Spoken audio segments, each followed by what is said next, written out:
Hey folks, how's it going? We're checking out more Faulty Towers. Hopefully you guys are having a fantastic day. The last episode was really good, man. Especially at the last 15 minutes or so, when he was slowly going crazy and all the mistakes he was making, you know, grabbing a lady's chest twice, being called by the psychiatrist, being called by Sybil multiple times, just all the stuff going on, only for him to finally stand up to Sybil, snap on her, open the door, and the lady isn't even there anymore and seduce mom. It was just fantastic. Just him going completely crazy was amazing. So it was a good episode, man. It was, I'll say, almost as good as the customer service one with that crazy customer. I thought that one was fantastic too, and like how crazy he was going with that as well, having to give his money and stuff up. And it was just both really good episodes. So let's go and jump into this, man. We'll talk about it more in the end. And just go there and get away from it all, away from the helter-skelter of modern life, because we all do need our solitude, don't we? Yes, we do. I mean, Yeah, get out of nowadays here. it's not easy to find the time to, I don't know, enjoy life, because there's always things to do. It's all so hectic, isn't it? All of us just rushing around, letting things get on top of us. And quite honestly, what's the point? I think those prawns might be a bit off. Oh, I don't think so. Well, they do taste rather funny. Well, no one else has complained. Well, I really do think they're off. But you've eaten half of them. Well, I didn't notice at the start. You didn't notice at the start. Oh, well, it was a sauce. I wasn't sure. So you ate half to make sure? My wife thinks they're off. Well, what am I... Do you want another first course? No, thank you. Well, you're sure? No, really, I'll just have the main. Well, we'll cancel it. Cancel it. Oh, deducted from the bill. Is that what you mean? As it's inedible. Well, only half of it's inedible, apparently. Well, deduct half now, and if my wife brings the other half up during the night, we'll claim the balance in the morning. Now we'd like our lands, please. Well, it's all different sizes. Yes, there's someone at reception, dear. Should I get it? Yes. It's my turn, is it? Fine. Yes. Oh, yes, so it is. Yes, funny, it's been my turn for 15 years. Still, when I'm dead, it'll be your turn, dear. You'll be it. Excuse me, there are 2 lambs here. I'll have them removed if they're bothering you.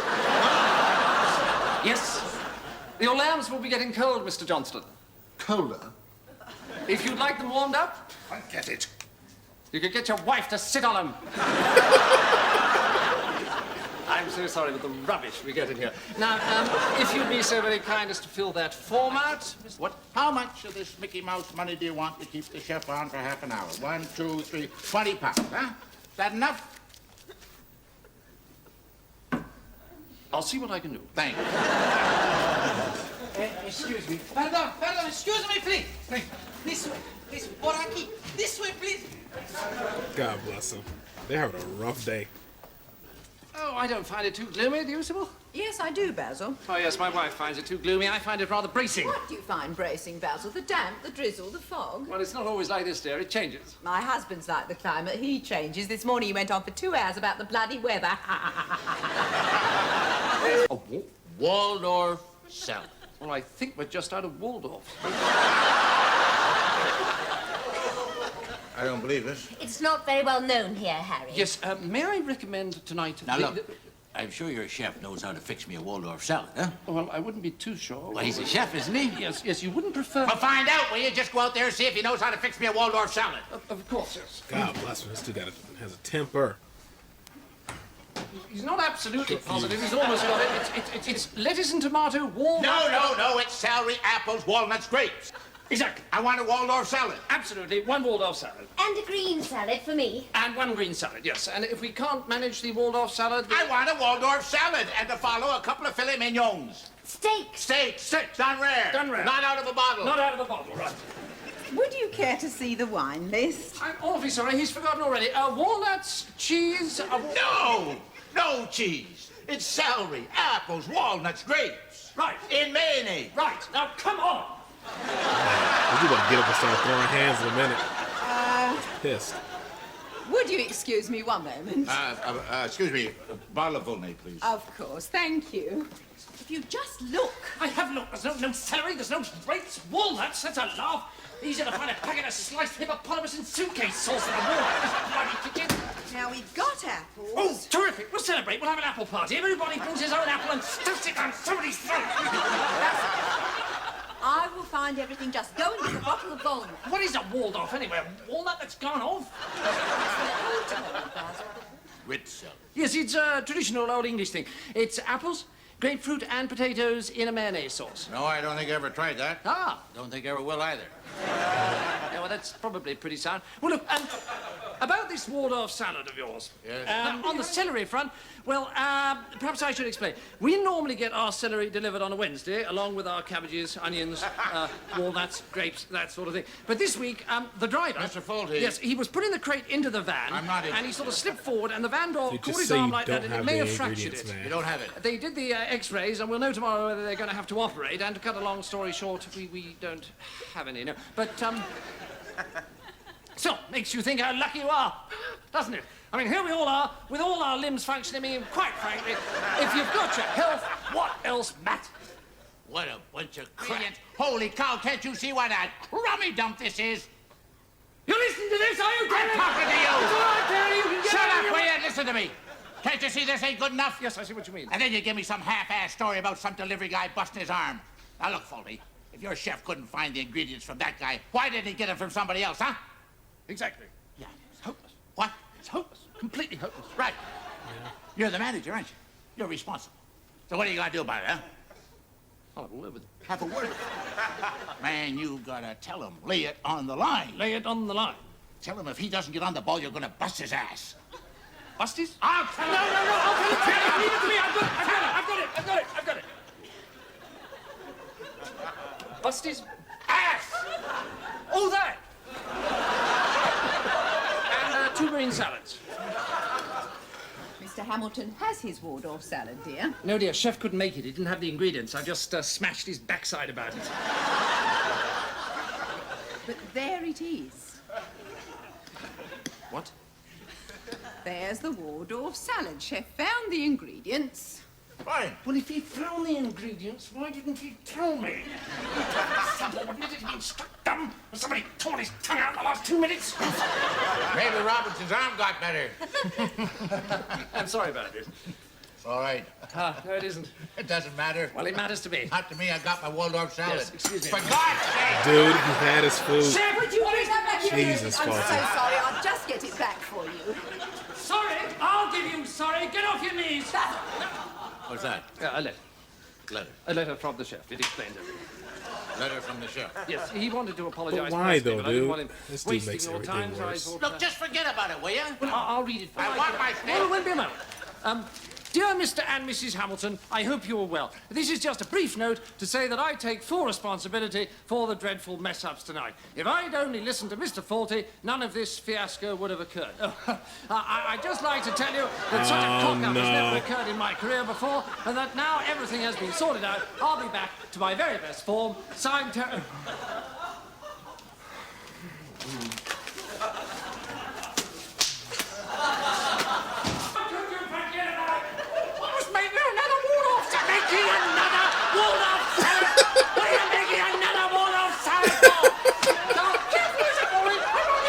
Oh my God. Like a freaking psycho.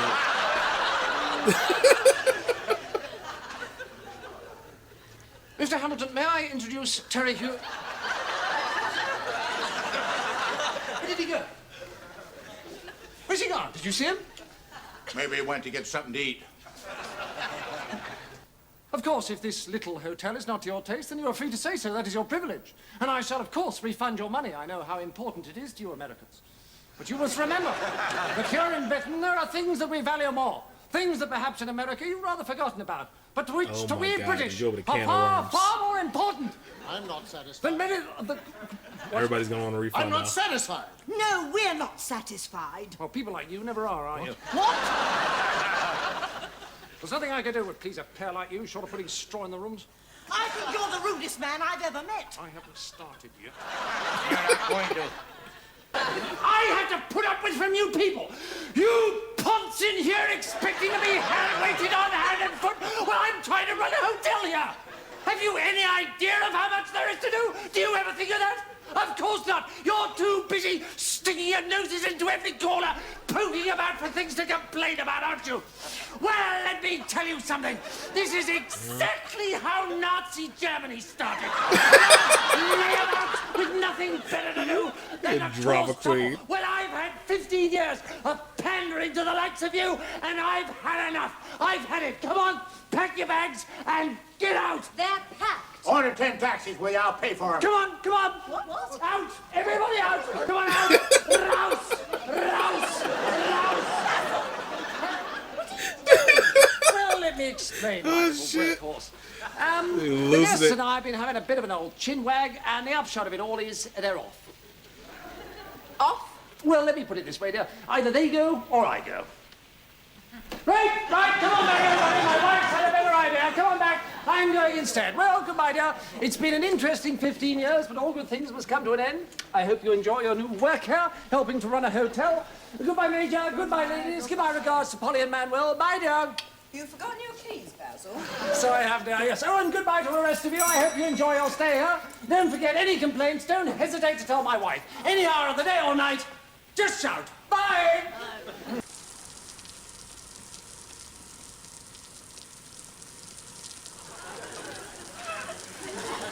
10 minutes, that'll be fine. Here.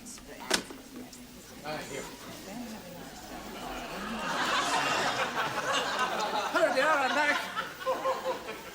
What do you want, Basil? A room, please. Number 12 is free, I think. Now, I'd like breakfast in bed at 10:30 in the morning, please. That's eggs, bacon, sausage and tomato with a Waldorf salad, all washed out with the lashings of hot screwdriver. I like it. Well, they both were like, you know, she was talking too much. So like the customer irritating people too, but of course Basil makes everything worse, whatever he does. He really escalated things. This one wasn't as funny as the one with the bad customer service, that old lady. She just was really good at it. The other guy just came, I get why he was frustrated, but he just came off as like this, like a hardcore asshole. Because there's, like I said, there's customers that are like that for real. And I've sat in restaurants where it's like a guy like that who's just not happy with anything. And I get the service was shit, but it's just a different way to go about it. But Basil makes stuff so much worse. So it was kind of hard. Like, it was hard to feel bad for Basil because he was making things worse. And it was hard to feel bad for the guy as a customer too, because he was kind of a dick, like, off the jump, you know? Like, I don't ask the company, like, why they are the way they are. I just know that's what it is. It's like the posted stuff, that's the routine they're in. I won't walk into a restaurant and see if they close at 9, it's 9:10 or 9:15, and expect them to change everything for me. And there's customers that are like that. So he kind of rubbed me the wrong way right off bat, so I couldn't really feel bad for him when Fawlty was screwing up. You know what I mean? And I'm guessing, like, when he kept on trying to show the stuff and Fawlty didn't know what a Waldorf salad is, it probably wasn't on the menu. And there's people like that who just, they don't care what's on your menu or not. You're just going to get them what they want. And it's wild to me that people are that way.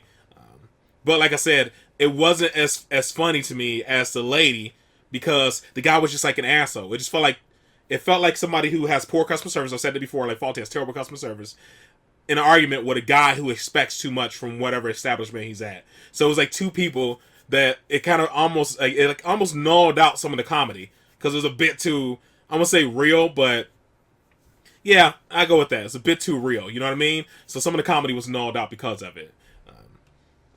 There are funny moments throughout this episode, but most of it just really felt like, I don't know, just like an everyday situation, which I'm down with that, but I don't know, there wasn't as much flair. I guess that's the best way I can put it. It was more like cringe, him trying to like make excuses and stuff for it, which I enjoy cringe comedy and stuff like now, since I've been introduced to it on so many different shows like Extras, Peep Show and stuff like that, In-Betweeners. So there's a lot of cringe going on, but like just when Fawlty couldn't let it go, I'm like, dude, let it go. If you don't let it go, man, it was more of me going, dude, let it go, as opposed to like as much laughter in this one. Still was an enjoyable episode though. I was going to say that because I think sometimes people think I don't enjoy the episode if I'm not like laughing throughout the whole thing. That's the only reason why I bring it up. I'm like, I didn't laugh through the whole thing, but I still enjoyed it, because I think people think I don't enjoy it if I'm not laughing hysterically. But I still enjoyed the episode. It was, like I said, it wasn't as good as the one with the lady, because I feel like her being a shitty customer, she just did such a good job at it. She was super annoying, and she had all these elements going with it, like her hearing aid and all that jazz was just a massive bonus. It was good. But yeah, man, this is rough. But it was funny watching like Fawlty kind of like snap on everybody, because of course everybody sees things from their perspective, and everybody expects like this perfect experience whenever they step into something, which I do understand. But I've always been one of those people who are like, maybe because I work with the public for so long, I have empathy for like for situations like that, where I'm like, if they're short staffed, like it can be anything. Like the person can be short staffed, they can just be what do you call? They can be normal staff, but they can just be swamped. Like a lot of elements can play into it. So if I'm constantly used to getting my meal within 15 minutes, and on this day I get it in a half an hour. I don't know. For me, it's like it's no sweat off my back. I don't really make a big deal about that kind of stuff. But like I said, like watching this, I'm like, there's real people like that.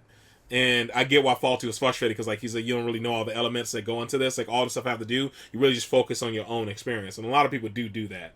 But also, Bowser needs to realize he has terrible customer service. Like it's absolutely bad, but it's what makes the show great. It's because the customer service is so good.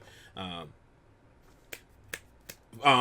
can't. Why did I lose like her Sybil? I forget her name that quick. But Sybil is really good at customer service at times. Every so often you see her kind of like by talking too much. She's really big like you. She talks too much. Just like I think I said, it's like really Sybil's only flaw.